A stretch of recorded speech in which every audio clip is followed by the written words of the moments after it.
عليكم ورحمة الله وبركاته. الحمد لله رب العالمين والعاقبة للمتقين والصلاة والسلام على سيدنا محمد أشرف الأنبياء والمرسلين وعلى آله وصحبه أجمعين. அன்பிற்குரிய அல்லாஹ்வின் நல்லடியார்களே, இன்று ரமதான் மாதத்தினுடைய 17ஆம் இரவு பத்ர் சஹாபாக்களுடைய நினைவு தினமாக இருக்கிறது. இஸ்லாமிய வரலாற்றில் மிக முக்கியமான போர்க்களங்களில் ஒன்று பத்ர் போர்க்களம். அது ரமதான் மாதத்தினுடைய 17ஆம் நாள் தான் நடந்தது. இந்த நேரத்தில் பத்ர் போர்க்களம் குறித்து, பத்ர் சஹாபாக்கள் குறித்து நினைவு கூறுவது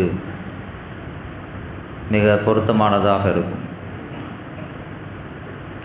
இஸ்லாமிய எழுச்சிக்கும் இஸ்லாம் உலகம் முழுக்க பரவி விரவுவதற்கும் காரணமாக இருந்தது இந்த பத்ர் போர்க்களம் என்று சொன்னால் அது மிகையாகாது. நமக்கெல்லாம் தெரியும், அந்த பத்ர் போர்க்களம் நடைபெற்ற அந்த சூழல், இஸ்லாமியர்களிடத்தில் ஆள்பலம் இல்லை, ஆயுத பலம் இல்லை.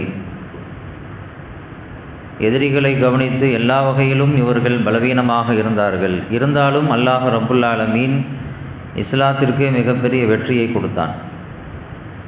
எல்லாத்துலேயும் கம்மியாக இருந்தாங்க, ஆனால் ஈமானில் உறுதியாக இருந்தாங்க. ஈமானும் அந்த இறை நம்பிக்கையும் இறைவன் இருக்கிறான் என்ற அந்த உணர்வும் அவர்களுக்கு அந்த போர்க்களத்தை தங்களுக்கு சாதகமாகி கொடுத்தது என்று பார்க்கிறோம். இந்த ஈமானுக்கு உதாரணத்தை சொல்கிறதாக இருந்தால் ஒரு விஷயத்தை நம்ம சொல்ல முடியும். அந்த போர்க்களத்தில் சஹாபாக்களை எதிர்த்து நின்ற பெரும்பான்மையான மக்கள் யார் அப்படின்னு சொன்னால் சஹாபாக்களுடைய உறவினர்கள் தான்.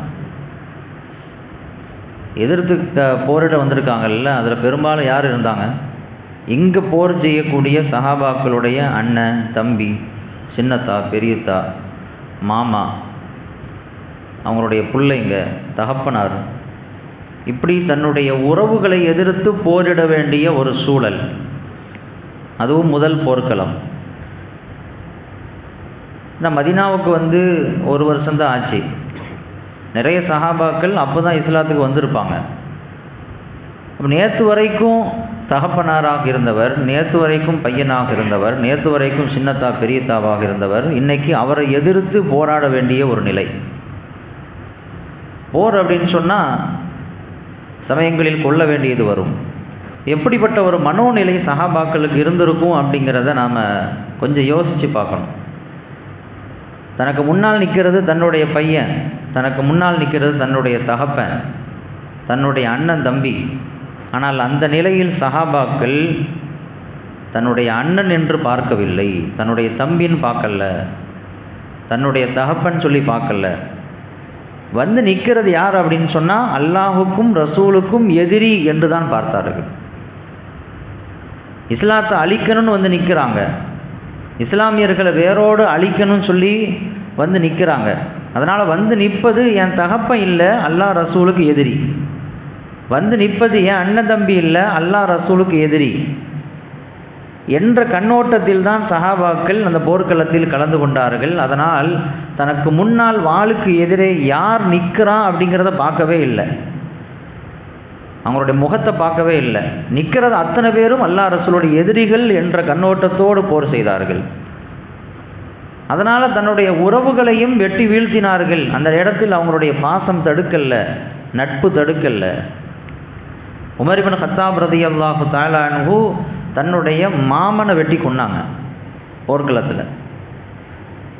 ஹம்சா ரலியல்லாஹு தஆலா அன்ஹு, அலி ரலியல்லாஹு தஆலா அன்ஹு போன்றவர்கள் எல்லாம் தங்களுடைய சின்னத்தா பையனை வெட்டி கொன்றாங்க. வெட்ட வேண்டிய நிலை வந்தது, யோசிக்கவில்லை. அவங்களுடைய உறவு தடுக்கல்ல, பாசம் தடுக்கல்ல.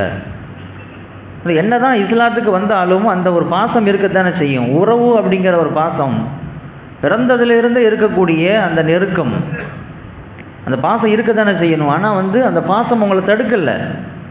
பாசமாக ஈமானா அப்படின்னு பார்க்கும் பொழுது ஈமான் தான் பெருசாக தெரிஞ்சு. அதனால் முன்னாடி யார் நிற்கிறான் அப்படின்னு பார்க்கவே இல்லை. போர்க்களம் முடிஞ்சு ஒரு நாள் அப்துல் ரஹ்மான் ரலியல்லாஹு தஆலா அன்ஹு, அபூபக்கர் ரலியல்லாஹு தஆலா அன்ஹுனுடைய மகன், அவர் பேசிக்கிட்டு இருந்தார். அவர் இஸ்லாத்துக்கு வந்துட்டார். அப்போ சொன்னார், முதல்ல போர் நடந்த அந்த நேரத்தில் பல தடவை என் வாளுக்கு பக்கத்தில் நீங்கள் வந்தீங்க.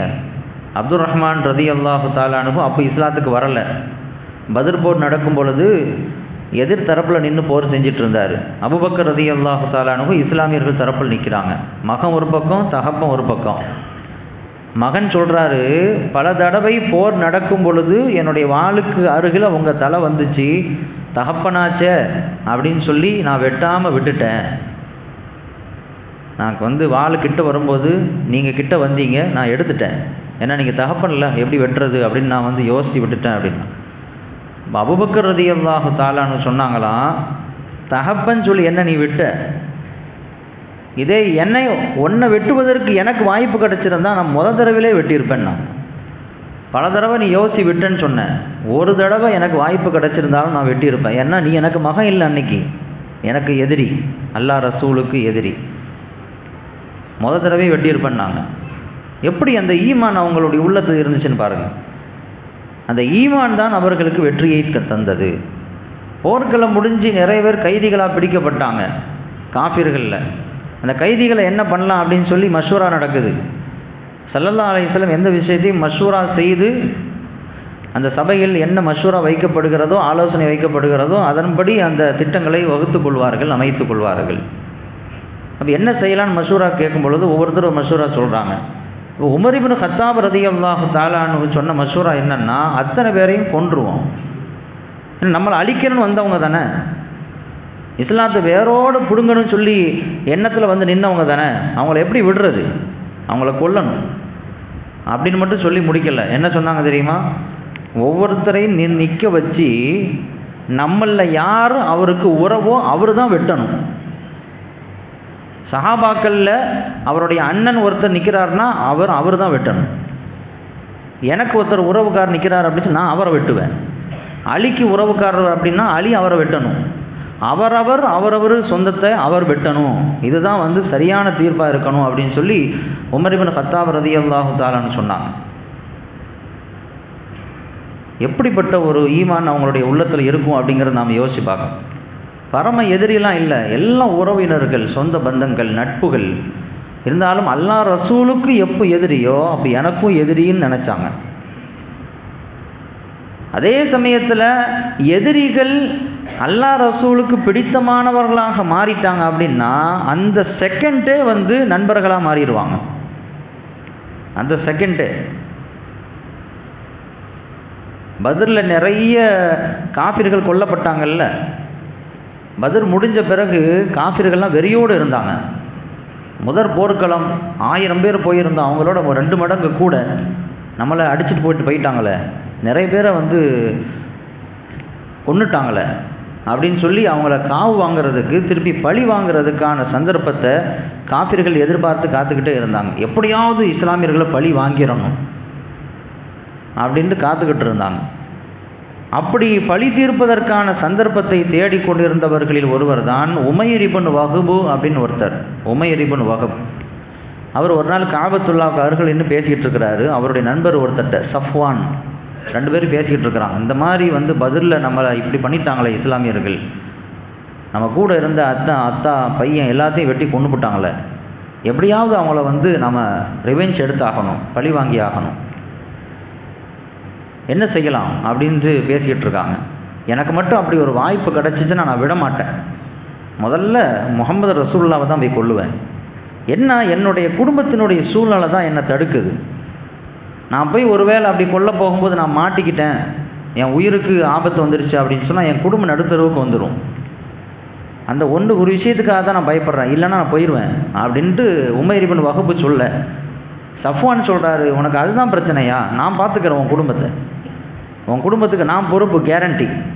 ஒருவேளை உன் உயிர் போயிருச்சு, நீ அங்கே மூத்தாயிட்ட அப்படின்னு சொன்னால் நீ கவலைப்பட வேண்டிய அவசியம் கிடையாது, உன் குடும்பத்தை கடைசி வரைக்கும் உட்கார்ந்து பாதுகாக்க வேண்டிய பொறுப்பு எனக்கு, நீ முதல்ல அதை போய் செஞ்சுட்டு வா, ரசூலுல்லாஹ் போய் கொண்டுட்டு வா அப்படின்னு சொல்லி பேசி அனுப்புகிறாரு. அப்படியா, இப்போவே போகிறேன் அப்படின்ட்டு வாளை தூக்கிட்டு கிளம்பிட்டார் மக்காவிலேருந்து மதீனாவுக்கு. உமைர் இப்னு வஹப் மதீனாவுக்குள்ளே என்ட்ரு ஆகிறாரு. ஒட்டகத்தில் வந்தார், ஒரு இடத்துல ஒட்டகத்தை கட்டி போட்டுட்டு வர்றாரு. உள்ள சட்டைக்குள்ளே வாள் வச்சுருக்கிறது தெரியுது. இதை உமர் இப்னு கத்தாப் ரலியல்லாஹு தஆலா அன்ஹு பார்த்துட்டாங்க. என்ன உமைர் இங்கே வந்திருக்கிறாரு, அதுவும் கையில் வாளோடு வந்திருக்கிறாரு அப்படின்ட்டு. அந்த நேரத்தில் தான் அந்த கைதிகளெல்லாம் என்ன செஞ்சாங்க அப்படின்னு சொன்னால், பிணைத்தொகை கொடுத்து மீட்டிட்டு போயிட்டு இருந்தாங்க கொஞ்சம் பேராக அப்போ சில பேர் மக்காவிலேருந்து மீட்டிட்டு போனாங்க. ஆனால் இவர் வந்த கோலம் வேறு மாதிரி இருக்குது. ஏன்னா கையில் வாள் வச்சுருக்கிறாரு. கைதிகளை மீட்டிட்டு போகிறவருக்கு எதுக்கு வாள் வேணும்? ஆனால் வாளோடு வந்திருக்கிறாரு. உமர் ரலியல்லாஹு தஆலா பார்த்துட்டு உஷாராகி சஹாபாக்கள்லாம் உஷார் பண்ணிட்டாங்க. இந்த மாதிரி உமைர் வந்திருக்கிறாரு, அவர் நோக்கம் வேறு மாதிரி தெரியுது. அதனால் நீங்கள் ரசூலுல்லாவை பாதுகாக்க வேண்டிய ஒரு கட்டம் நமக்கு இருக்குது. அதனால் நம்ம முதல்ல நீங்கள் ரசூலுல்லாவுக்கு பக்கத்தில் போய் எல்லாம் நின்றுக்குங்க, நான் உமைரை நான் பார்த்துக்கிறேன் அப்படின்னு சொல்லி ஸல்லல்லாஹு அலைஹி வஸல்லம் அவங்கள போய் அலர்ட் பண்ணிட்டாங்க. இந்த மாதிரி உமைர் வந்திருக்கிறாரு, கையில் வாளோடு வந்திருக்கிறாரு, அவருடைய எண்ணம் தப்பாக இருக்குது அப்படின்னு சொன்னாங்க. உமைரை கூட்டுவாங்க அப்படின்னு சொன்னாங்க. உமைர் நின்னார். எதுக்கு வந்திருக்கேன்னு கேட்டாங்க ஸல்லல்லாஹு அலைஹி வஸல்லம். இந்த மாதிரி கைதியை மீட்டிட்டு போகலாம் வந்திருக்கிறேன், என்னுடைய சொந்தத்தில் ஒருத்தர் கைதியாக பிடிக்கப்பட்டிருக்கிறார், அவரை கூட்டு போகலான்னு வந்திருக்கிறேன் அப்படின்ட்டு சொன்னார். அவர் உண்மையை தான் சொல்கிறியா? ஆமாம் உண்மையை தான் சொல்கிறேன். அப்போ தான் ஸல்லல்லாஹு அலைஹி வஸல்லம் சொன்னாங்க, அன்னைக்கு மக்காவில் நீனும் சஃப்வான் பேசிகிட்டு இருந்தீங்கல்ல, நான் ரசூலுல்லாவை கொல்ல போகிறேன்னு நீ சொன்ன, குடும்பத்தினுடைய சூழ்நிலைக்காக தான் நான் பார்க்குறேன் அப்படின்னு நீ சொன்ன. சஃப்வான் சொன்னார், உன் குடும்பத்தை நான் பார்த்துக்கிறேன், நீ முதல்ல அந்த வேலையை முடிச்சுட்டு வா அப்படின்னு சொல்லி உன்னை அனுப்பி விட்டார்ல, உன்னை தூண்டி விட்டார்ல, அப்படி பேசிட்டு இருந்தீங்களா இல்லையா அப்படின்னா ஒரு ஆடி போயிட்டார்.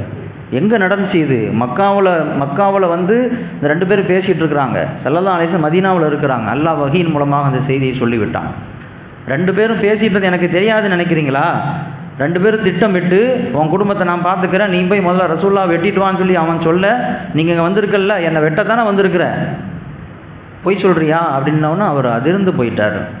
இந்த செய்தி எங்கள் 2 பேரை தவிர வேறு யாருக்கும் தெரிய வாய்ப்பே இல்லை. அப்படி தெரிஞ்சாலும் உங்கள்கிட்ட சொல்ல மாட்டாங்க. அப்போ நீங்கள் சொல்கிறீங்கன்னா கண்டிப்பாக நீங்கள் அல்லாஹ்வினுடைய தூதராகத்தான் இருக்க முடியும் என்று சொல்லி அந்த நேரத்திலேயே கலிமா சொல்லி இஸ்லாத்தை ஏற்றுக்கிட்டார். இஸ்லாத்தை ஏற்றுக்கிட்ட உடனே ஸல்லல்லாஹு அலைஹி வஸல்லம் சொன்னாங்க, இதோ உங்களுடைய சகோதரர் இஸ்லாத்துக்கு வந்துட்டார், இவருக்கு தீனை சொல்லி கொடுங்க, இஸ்லாத்தை படித்து கொடுங்க அப்படின்னு சொன்னாங்க. அப்போ அந்த நேரத்தில் உமர் இப்னு கத்தாப் ரலியல்லாஹு தஆலா அன்ஹு ஒரு வார்த்தை சொன்னாங்க. அதுதான் கவனிக்க வேண்டிய விஷயம்.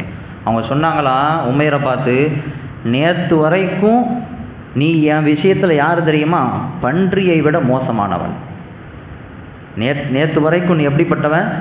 உன்னை விட அந்த மிருகம் எனக்கு ரொம்ப பிரியமானதாக இருக்கும், அந்த அளவுக்கு நீ மோசமானவனாக இருந்த. ஆனால் இப்போ என்னுடைய பையனை விட நீ என்னிடத்தில் பிரியமானவனாக மாறிவிட்டாய். உமர் இப்னு கத்தாப் சொன்ன வார்த்தை. ஒரு நிமிஷத்தில் அந்த நிலை மாறுது பாருங்க. நேற்று வரைக்கும் எதிரியாக இருந்தவர் எப்போ இஸ்லாத்தை ஏற்றுக்கிட்டாரோ அப்போ உற்ற தோழராக மாறிவிடுகிறார். அவருக்காக உயிரை கொடுக்குற அளவுக்கு சஹாபாக்கள் என்ன செஞ்சாங்க? அந்த நிலைக்கு வந்தாங்க. அப்போ ஒருவரை நேசித்ததும் அல்லாஹ்விற்காக, ஒருவரை வெறுத்ததும் அல்லாஹ்விற்காக. பிரியம் இப்படித்தான் இருக்கணும். உலகத்தினுடைய ஆதாயத்திற்காக யாரையும் நேசிக்கவும் கூடாது, யாரையும் வெறுக்கவும் கூடாது. அல்லாஹ் ரசூலுக்காக ஒருத்தரை நேசிக்கணும், அல்லாஹ் ரசூலுக்காக ஒருத்தரை வெறுக்கணும். இதுதான் சஹாபாக்கள் பத்ரியன்கள் உடைய வாழ்க்கை நமக்கு கற்றுக் கொடுக்கக்கூடிய பாடமாக இருக்கிறது. அல்லாஹ் ரப்புல் ஆலமீன் அல்லாஹ் ரசூலுக்காகவே எல்லா காரியங்களையும் செய்யக்கூடிய நன்மக்களாக நம்மை ஆக்கி அருள் புரிவானாக. வாஹிரு தஅவானா அல்ஹம்துலில்லாஹி ரப்பில் ஆலமீன்.